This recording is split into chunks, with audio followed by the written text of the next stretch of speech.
Pretty shot from our Sky 9 camera brought to you by Our Lady of the Lake as we're looking from Port Allen City Hall across the river. You can see the bright blue skies, some of those fair weather clouds in the sky as well, and warm temperatures, 77 degrees right now at Baton Rouge Metro Airport with a wind out of the west-southwest at 10 miles per hour. So continue to bring in the warmth, continue to pump in the moisture off the Gulf.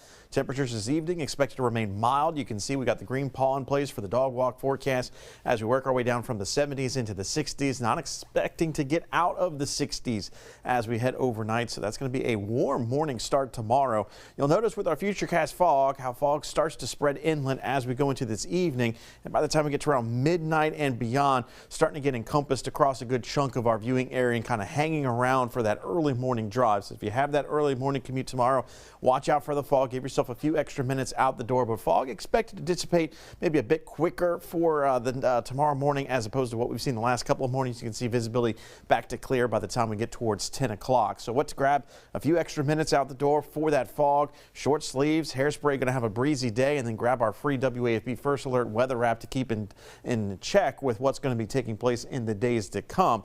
That's because tomorrow only a slight rain chance enters the forecast, 10 to 20%, and really probably more into the evening hours is our best opportunity of seeing a passing shower.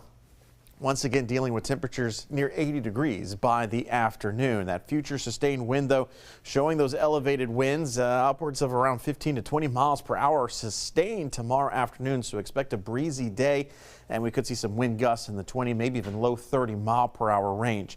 As we look towards Friday, though, that is when the active weather threat starts to appear in our forecast. Not a guarantee we're going to see severe weather at this point because our slight risk of severe weather is a 2 out of 5, but we do expect the possibility of 1 or 2 possibly strong to severe storms to develop. If they were to develop, our leading cause of concern would be damaging wind gusts followed by a brief isolated tornado. And then third would be a chance for some large hail. You can see how that slight risk kind of along and north of the interstate corridor, and then south of the interstate corridor more of a marginal risk, which is actually a 1 out of 5 on the threat scale from the National Weather Service. So let's look at timing. We're going to fast forward Futurecast all the way to 9 o'clock tomorrow evening.